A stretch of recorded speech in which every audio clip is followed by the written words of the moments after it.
네, 안녕하세요. 저는 지금 NHN에서 AI 기술 연구 개발을 총괄하고 있는 박근환이라고 합니다.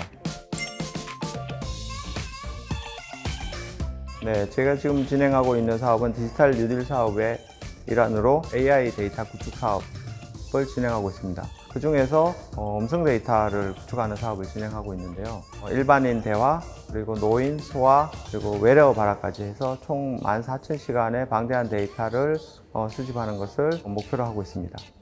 이러한 데이터를 수집하기 위해서는 다양한 계층의 사람들과 다양한 지역의 사람들 모집을 해서 데이터를 수집하고 혹은 온라인으로 수집해서 그 데이터를 가공하고 또 정제하는 그런 작업들을 하고 있고요. 이러한 데이터들이 수집되면 특히 지금까지 우리나라에서는 많이 없었던 그런 노인과 소아 데이터들이 확보되기 때문에 저희가 지금 진행하고 있는 그런 개발 중에 노인 말벗 AI 스피커 사업이 있는데 그런 쪽에 많은 도움이 될 것이라고 생각하고 지금까지보다 훨씬 더 좋은 성능의 그런 기술들을 개발할 수 있을 거라고 생각을 하고 있습니다. 그리고 데이터를 모으는 과정은 실제로 참여자들이 참여해서 데이터를 만들고 수집하고 가공하는 그런 측면이 있기 때문에 저희 예상으로는 총 6,000명 이상의 그런 일자리 창출 효과가 있을 거라고 생각을 하고 있습니다. 사람이 지능을 가지고 할 수 있는 일들을 대신하게 하는 모든 기술들을 사실 AI라고 할 수 있고, 근데 이제 AI 기술들이 시대에 따라서 조금씩 사람들이 느끼는 것들은 조금씩 달라졌다라고 생각을 할 수 있겠습니다. 현재는 크게 세 가지 기술, 세 가지 영역이 합쳐진 것들을 AI라고 할 수 있는데, 첫 번째는 이제 굉장히 많은 데이터들, 빅데이터라고 부르는 그런 데이터들을 기반으로 해서 또 이것들을 다룰 수 있는 컴퓨팅 파워, 저희가 이제 주로 크라우딩 컴퓨팅이라고 부르는 것들, 그리고 이러한 것들을 이용해서 학습하고 실제 문제를 풀어내는 알고리즘이 필요하게 된 거죠. 이렇게 세 가지가 합쳐서 현재는 AI 기술이라고 할 수 있을 것 같고, 그런 것들을 기반으로 푸는 모든 문제, 모든 기술들을 AI라고 하고 있는 것 같습니다.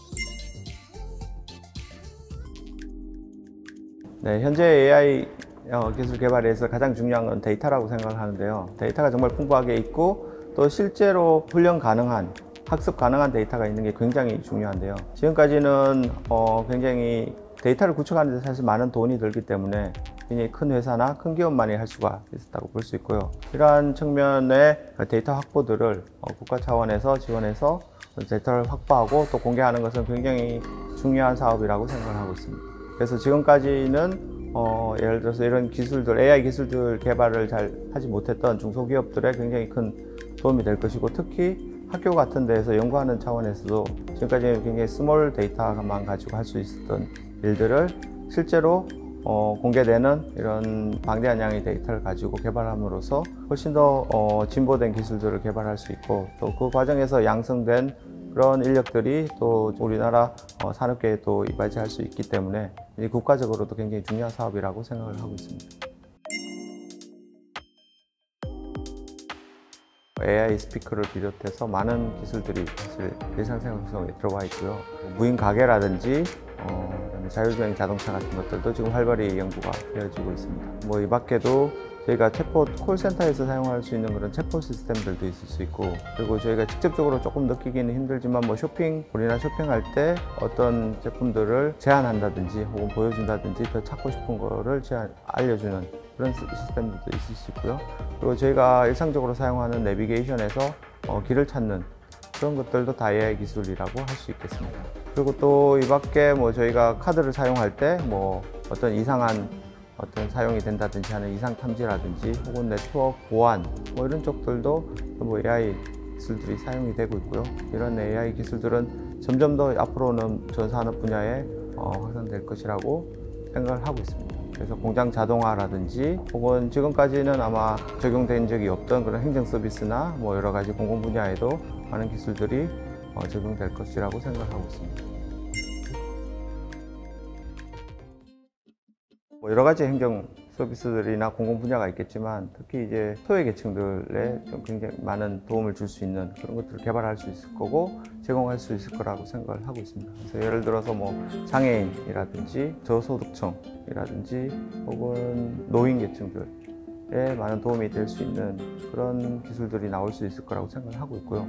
예를 들자면 수화 번역기 같은 것들, 혹은 뭐 많이 계획하고 계시겠지만 뭐 점자 변환기라든지 혹은 뭐 OCR들을 통해서 문서를 읽어주는 뭐 그런 서비스들, 그리고 다문화 가정이나 혹은 외국인들을 위해서 번역기 같은 서비스도 할 수 있을 것 같고요. 그다음에 이제 독거노인들을 위해서 뭐 말벗 AI 스피커라든지 혹은 뭐 건강이나 위험을 좀 감지할 수 있는 그런 것들 충분히 할 수 있을 것 같고, 혹은 이제 생필품 같은 것들도 뭐 미리미리 체크하거나 부족한 것들을 알 수 있는 그런 시스템을 이용해서 뭐 제공해주는 그런 것도 할 수 있을 것 같고요.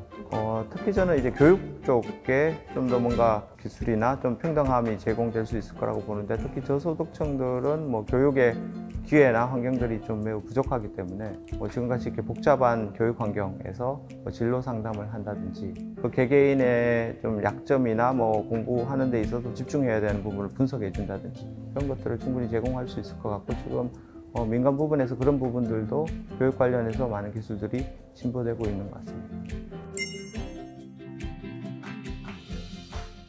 제가 생각하기에는 한 4가지 정도의 영역이 있다고 생각을 하는데요. 저 같은 이제 AI 연구자들, 그리고 이런 모듈들을 실제 서비스에 적용하는 AI 개발자들, 그리고 데이터를 분석하는 데이터 분석가, 그다음에 실제로 데이터를 수집하고 가공하고 뭐 정제하는 데이터 라벨러들이 있을 수 있을 것 같습니다.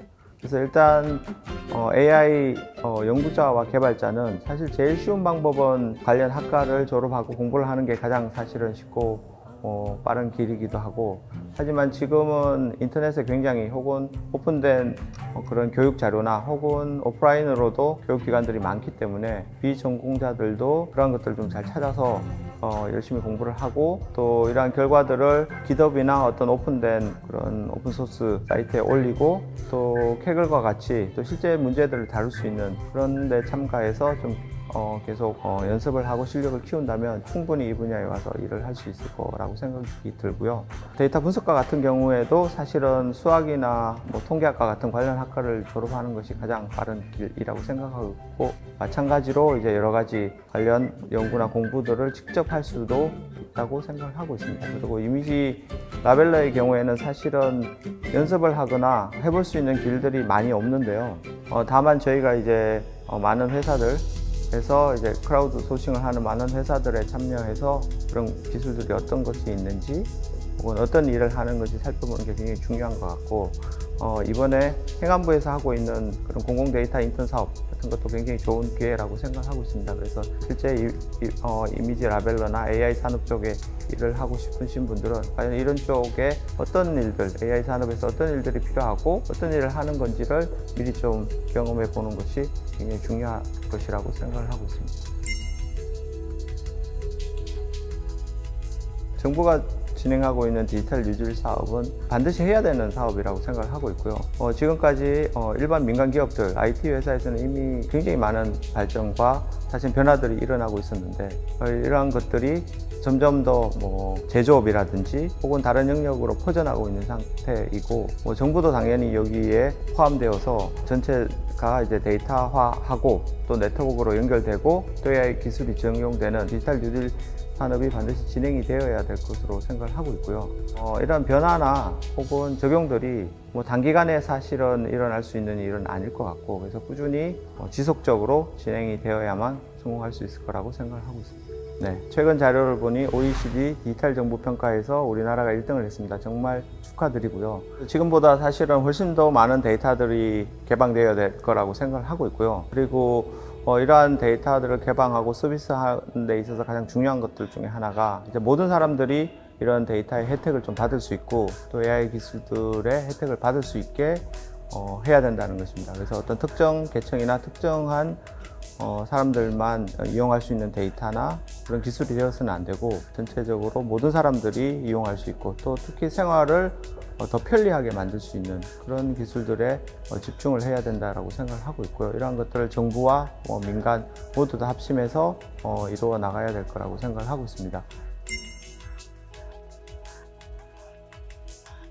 제가 사실 하고 싶은 거는 뭐 특정한 분야에 특정한 기술을 만들고 싶다 이런 것보다는 사람들의 생활을 편리하게 하는 그런 것들을 만들어서 모든 사람들이 좀 사용할 수 있는 그런 기술을 만들어 보고 싶다. 이게 제 작은 꿈이고요. 제가 최근에 이제 계속 얘기하고 있는 거는 뭐 예를 들면 알파고 같은 기술들이 나왔지만 사실 알파고를 이용할 수 있었던 사람은 이세돌 사범과 커제 이렇게 두 명밖에 없었던 것 같고요. 근데 이제 어떤 기술이 나왔을 때 어떤 특정한 계층만 이용할 수 있다는 것은 굉장히 위험한 거라고 생각을 하고, 특히 기술이 독점되는 것은 특히 더 위험한 거라고 생각을 하고 있어서 저는 이제 모든 사람들이 이용할 수 있는 그런 보편적 AI 기술을 만드는 것이 제 꿈이자 목표입니다.